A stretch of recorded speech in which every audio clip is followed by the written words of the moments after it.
Ok, meus amigos, falávamos aqui do Estatuto do Índio, e aí é importante então chamarmos a atenção para o seguinte, olha só. Eu dizia que esse critério utilizado pelo Estatuto do Índio, que vai dividir os índios em integrados, em vias de integração e índios isolados, eu dizia que isso não pode ser utilizado como critério, isso não pode ser utilizado como parâmetro para que a gente tenha, de algum modo, meus amigos, evidentemente aqui a aferição da inimputabilidade, né? Ou seja, para o indígena não existe uma causa especial de inimputabilidade, né? Ou seja, para o indígena a gente vai falar em inimputabilidade nas mesmas hipóteses nas quais falaríamos em inimputabilidade para qualquer outra pessoa. O que pode acontecer muitas vezes é que para o indígena a gente tem uma outra excludente de culpabilidade. E aí eu estou me referindo, meus amigos, ao erro de proibição inevitável, ou erro de proibição invencível, erro de proibição que o Código Penal, no seu artigo 21, chama de erro sobre a ilicitude do fato. Então, erro de proibição invencível, ou erro sobre a ilicitude do fato invencível, né? Ou excusável. Né? Então, pensa naquela situação que muita gente chama de infanticídio indígena.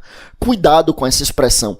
Etimologicamente é um infanticídio, mas juridicamente não é, sabemos, né? Etimologicamente, infanticídio vem de infantes, que é criança, e exídio, que é exterminar, né? Então, infanticídio, etimologicamente, é matar criança. Mas a gente sabe que juridicamente, para o nosso código, o infanticídio é aquela hipótese do artigo 123 do Código Penal, que é a mãe que mata o próprio filho durante ou logo após o parto sob a influência do estado puerperal. Então precisaria ser mãe, teria que ser matando o próprio filho durante ou logo após o parto e precisaria estar sob a influência do estado puerperal, que a gente sabe é a diminuição da capacidade psíquica pela qual passam algumas gestantes, né? Toda gestante passa pelo puerpério, que é a alteração biológica, hormonal, e em algumas gestantes o puerpério gera o estado puerperal, que é a diminuição da capacidade psíquica, tá? Então, o que as pessoas chamam de infanticídio indígena, etimologicamente até seria infanticídio, matar a criança, mas juridicamente infanticídio pressupõe outros requisitos, né? O que é esse que as pessoas chamam de infanticídio indígena? É uma tradição que algumas tribos mantêm no Brasil, inclusive, não é só no Brasil, mas no Brasil, inclusive, algumas tribos mantêm essa tradição de matar recém-nascidos em determinadas situações particulares, né? Então, um recém-nascido que nasce ali com alguma enfermidade, por exemplo, é morto. Em alguns casos, não tem enfermidade nenhuma. Em alguns casos, é o nascimento de gêmeos. De acordo com algumas tradições, o nascimento de gêmeos significaria ali mau agouro para a tribo. E aí um deles seria a representação do mal, né? Um deles é a representação do bem, outro é a representação do mal. Então não é um mau agouro, é o contrário disso, né? O outro é um mau agouro. Agora eu não sei qual é qual, não sei se é o que nasce primeiro, se é o que nasce depois, mas um deles é morto pela tribo. Então quer dizer, não é um homicídio praticado pela mãe, em alguns casos até é a mãe que tem essa incumbência de matar o recém-nascido, em outros casos não é a mãe. Mas mesmo quando é a mãe, não é uma mãe que faz isso por estar sob a influência do estado puerperal. Então nem nesse caso a gente falaria no infanticídio juridicamente. E nesse caso, em que a tribo acredita realmente que ali é um mau agouro, que é a simbologia do mal, que aquilo ali vai fazer um tremendo mal para a criança, ou um tremendo mal para a tribo, aí vão e matam ali. Veja, a gente falaria em inimputabilidade? Não, a gente não falaria em inimputabilidade. Não há uma inimputabilidade específica pelo fato de ser indígena, como nós dizíamos. Mas pode acontecer de termos aqui, sem dúvida, um erro de proibição inevitável. Erro de proibição, meus amigos, ou erro sobre a ilicitude do fato, é um erro, erro é a falsa percepção da realidade, sabemos, e aí seria um erro que consiste na ausência de potencial consciência da ilicitude. Ausência, eu repito, de potencial consciência da ilicitude. E aí seria uma situação, em doutrina costuma-se utilizar também a expressão erro culturalmente condicionado. Erro culturalmente condicionado, quer dizer, você nasceu e cresceu num ambiente em que a cultura local acredita piamente naquilo e você nasceu e cresceu com aquela crença, com aquela, enfim, com aquela ideia. Então, um erro no sentido aqui de falsa percepção em relação à proibição da conduta, Veja, erro aqui, não estou exercendo juízo de valor, estou falando de erro no sentido de desconhecimento da ilicitude, a falta de conhecimento da ilicitude. Erro é uma falsa percepção da realidade, né? E o erro pode ser manifestado como ignorância, ou seja, desconhecimento, ou um falso conhecimento. Então aqui é um desconhecimento, é o erro e ignorância, né? A pessoa que vive em uma tribo isolada, ela não sabe que aquilo é crime. Aliás, ela nem sabe que existe o Brasil, muito menos que existe uma lei brasileira que vincularia, inclusive, aquele grupo. Daqui a pouco eu falo do artigo 57 do Estatuto do Índio para a gente saber se vincula mesmo o grupo, tá? Mas a priori vamos ficar com essa ideia, quer dizer, eu tenho uma lei que está em vigor em todo o território nacional e que aquele grupo também se submete à lei, mas aquele grupo não tem a menor ideia de que existe aquela lei, porque aquele grupo não tem a menor ideia sequer que existe o Brasil. Como eu disse, um grupo isolado que nem sequer fala português, não tem o menor contato com o restante do Brasil, tem a menor ideia sequer que existe o Brasil, quanto mais uma lei penal brasileira e que aquilo constituiria um crime muito grave, um crime hediondo, inclusive, na medida em que falaríamos aí em homicídio qualificado, tá? Então, meus amigos, percebam que nesse caso, como eu disse, se eu tenho índios isolados que, por exemplo, mantêm essa tradição e matam ali uma criança, por exemplo, eu falo em inimputabilidade dos indígenas envolvidos, eu repito, não há que se falar em inimputabilidade, não há uma inimputabilidade específica, meus amigos, para uma questão relacionada a, evidentemente, né, para uma questão relacionada, evidentemente, aqui a essa temática, tá? Agora, como eu disse, poderia haver o erro de proibição invencível, o erro de proibição inevitável, tá bom? Vou seguindo aqui, meus amigos. Que mais que a gente tem de relevante para essa temática? O que mais que a gente tem de relevante, né, é o seguinte. Aí eu ingresso aqui na parte penal propriamente dita, quer dizer, tudo que eu estava falando era direito penal, né? Mas assim, em uma parte mais específica do Estatuto do Índio. Lembrando a importância de uma lei como o Estatuto do Índio para uma prova, por exemplo, da Polícia Federal, né?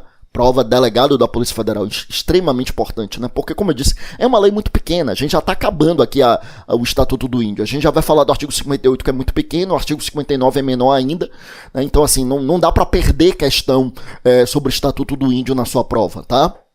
Bom, quero que você lembre do artigo 57. O artigo 57 do Estatuto do Índio permite ao grupo indígena aplicar as sanções ali no próprio grupo.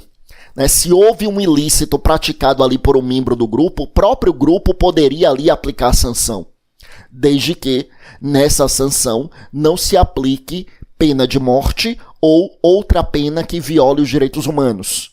Então não se admitiria, por exemplo, que se aplicasse ali pena de suplícios corporais, por exemplo. Mas a tribo que aplica uma pena ao membro ali da coletividade que praticou um ilícito penal, meus amigos, vejam que o Estado brasileiro, por força do artigo 57 do Estatuto do Índio, ele renuncia à jurisdição penal em um caso como esse.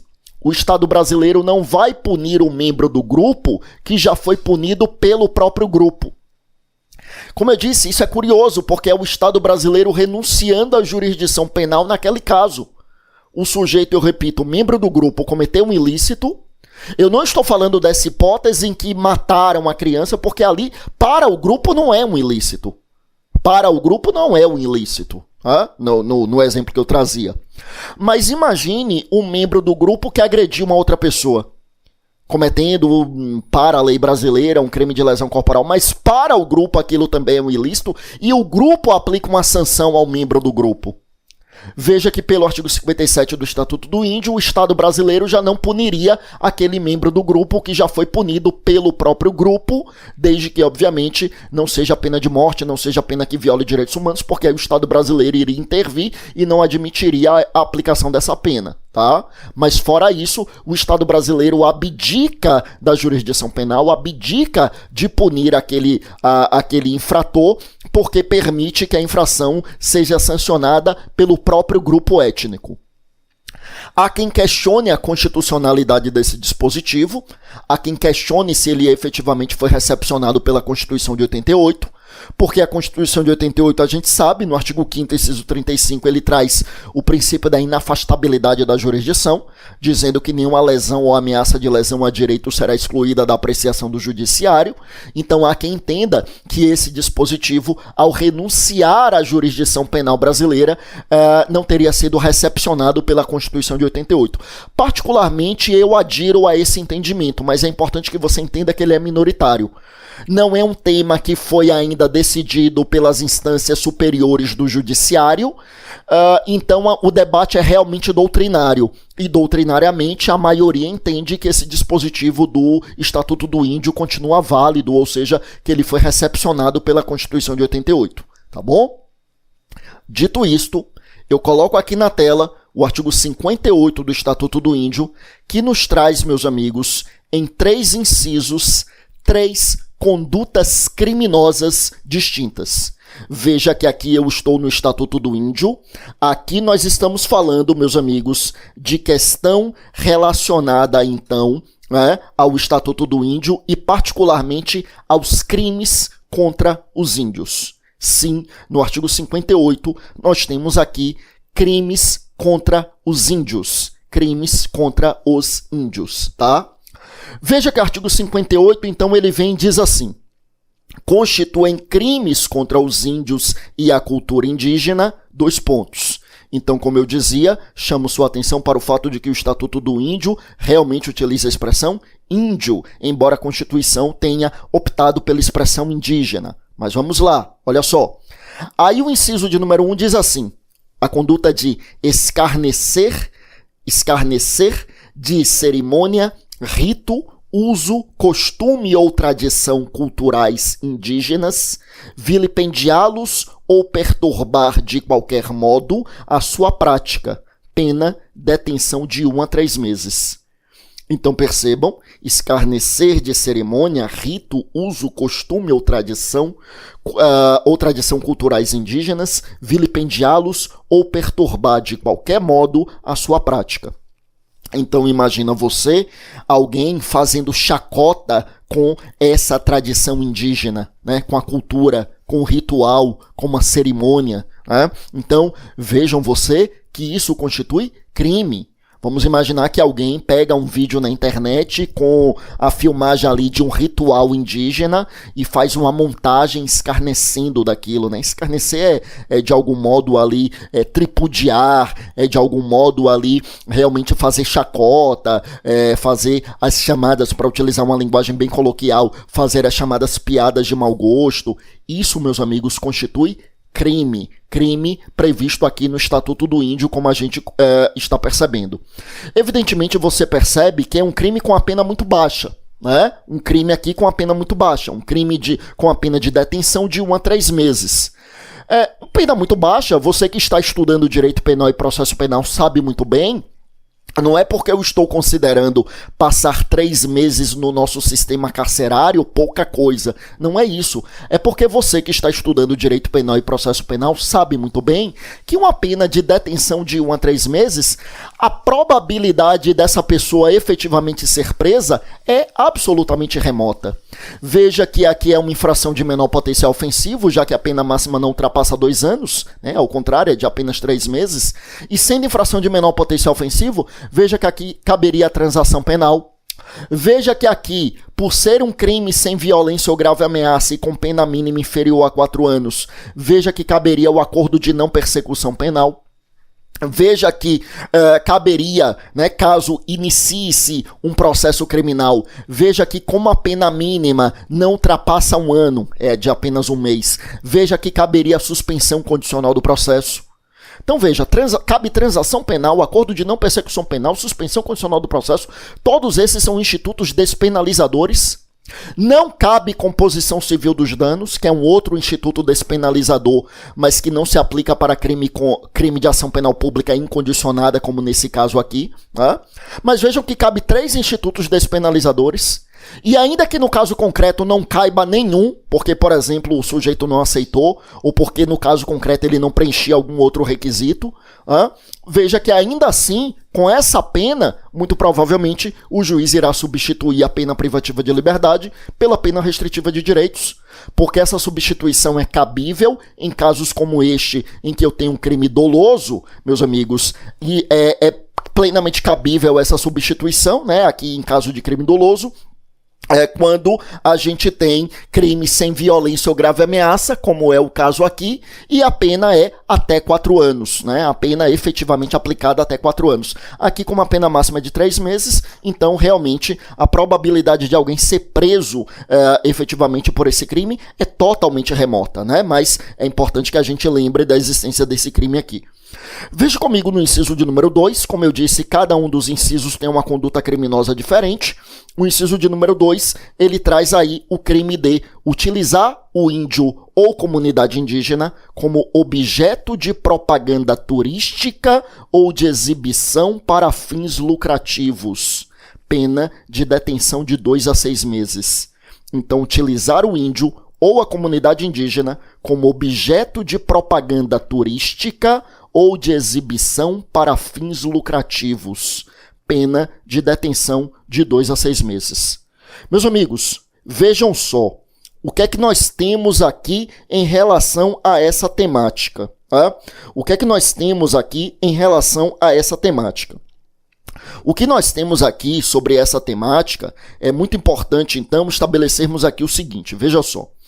Aqui nós temos mais uma infração de menor potencial ofensivo, quer dizer, né, realmente mais uma hipótese em que, por óbvio, caberiam aqueles institutos despenalizadores.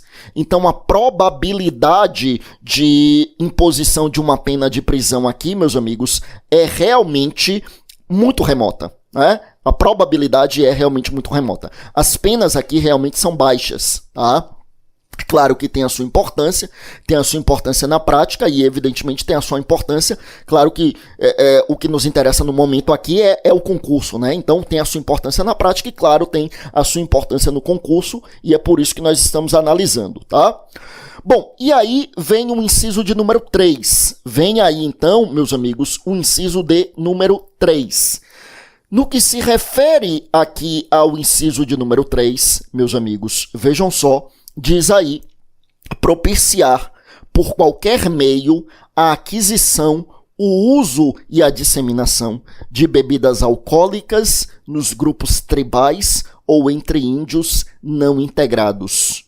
Então vejam, propiciar por qualquer meio a aquisição, o uso e a disseminação de bebidas alcoólicas nos grupos tribais ou entre índios não integrados. Então, ou no grupo, ou entre os índios que não estejam agrupados, mas desde que sejam índios não integrados. Vejam, índios não integrados, percebam que aqui abrange tanto os índios em vias de integração, quanto os índios isolados, tá? Índios não integrados abrange aqui, eu repito, tanto os índios em vias de integração, quanto os índios que estão isolados, tá? Ambos estão na categoria dos índios não integrados. E aí a gente tem uma pena, aí já é uma pena um pouco maior, pena de detenção de 6 meses a 2 anos, mas percebam que ainda assim nós estamos diante de uma hipótese na qual efetivamente a gente fala em uma infração de menor potencial ofensivo, tá? Menor potencial ofensivo,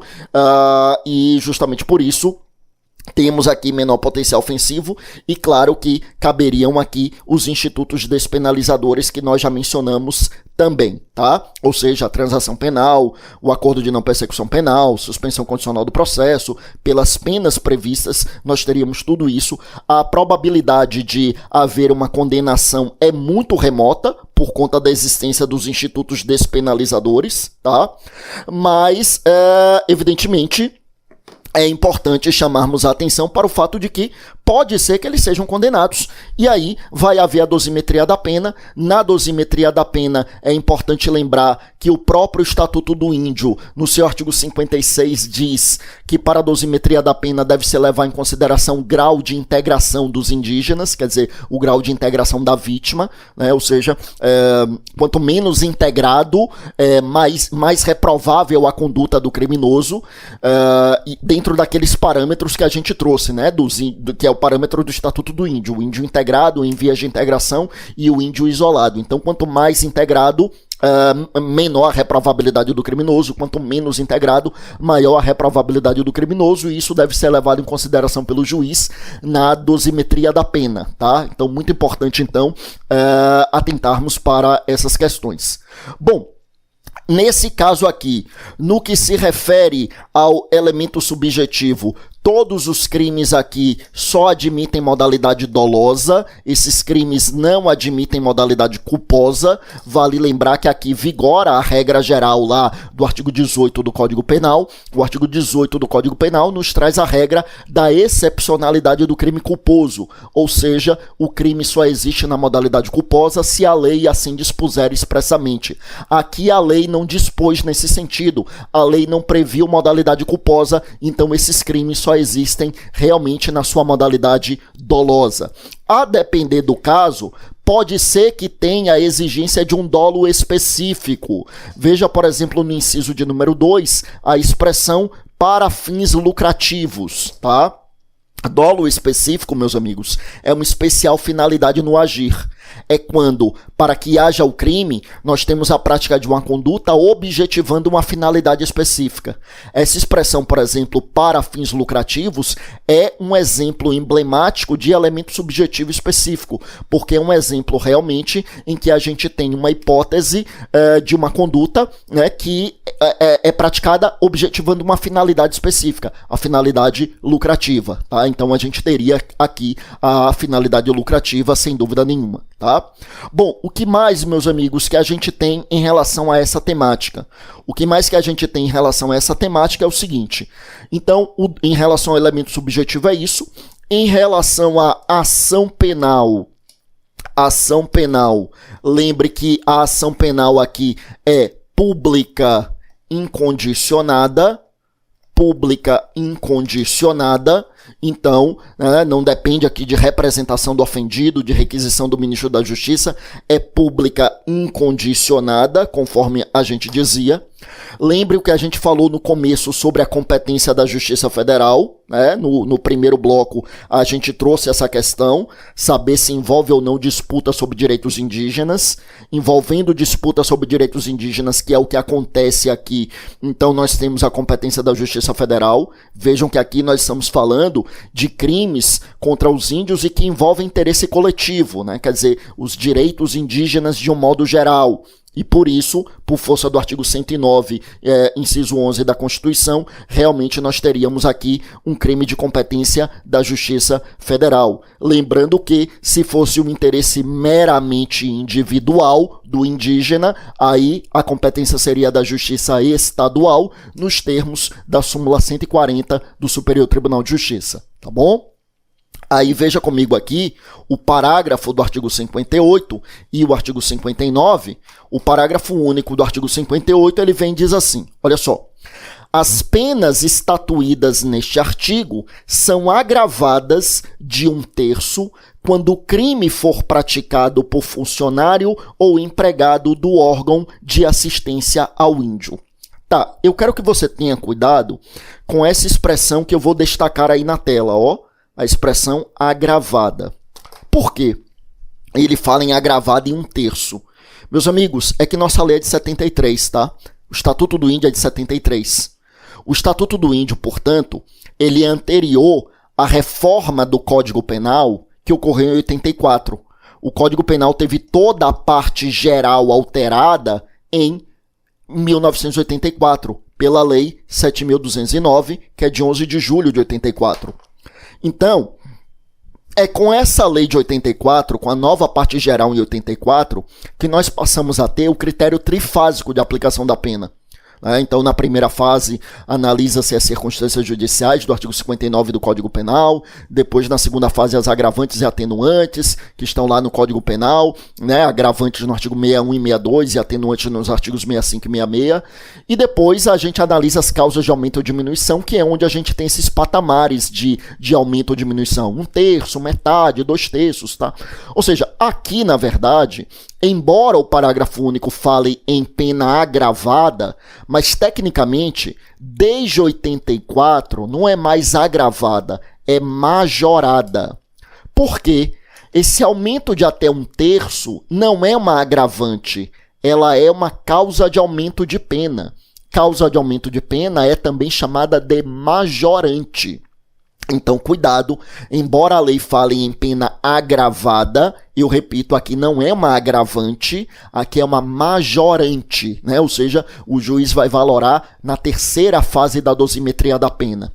Tá, e na prática faz diferença? Toda. Por quê? Porque na segunda fase da dosimetria, o juiz não pode ultrapassar o máximo da pena. Então, no inciso 3, por exemplo, a pena máxima de 2 anos. Na segunda fase, o juiz não pode ultrapassar esses 2 anos.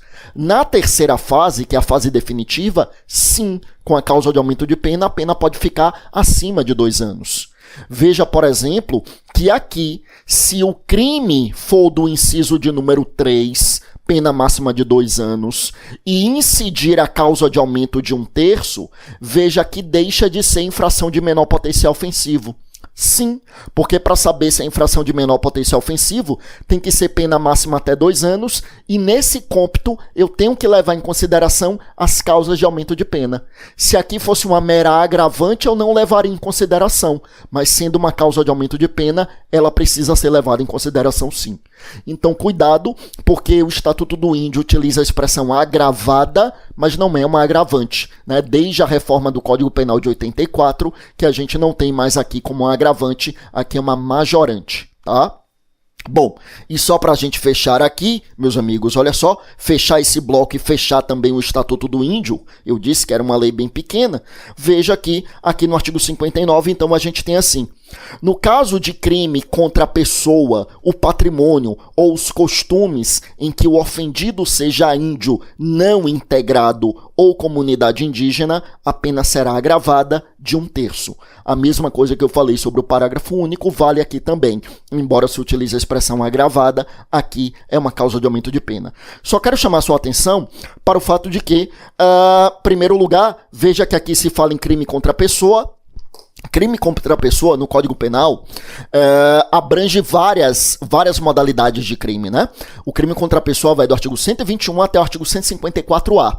Então, tem crimes contra a pessoa, tem crimes contra a vida, né, que é do... Veja, crime contra a pessoa é o gênero, tá? E tem como espécies os crimes contra a vida, do artigo 121 ao 128, tem os crimes de lesão corporal, que é só o artigo 129, tem os crimes de periclitação da vida e da saúde, que vai ali a partir do artigo 130 até o 137, tem os crimes contra a honra, do 138 ao 145, tem os crimes contra a liberdade individual, do 146 até o 149A, aí vem os crimes contra a liberdade também, mas aí liberdade pessoal, outros tipos de liberdade, que vai do 154 até o 154A, abrangendo aí a violação do domicílio, a violação de correspondência, a violação de dispositivo eletrônico.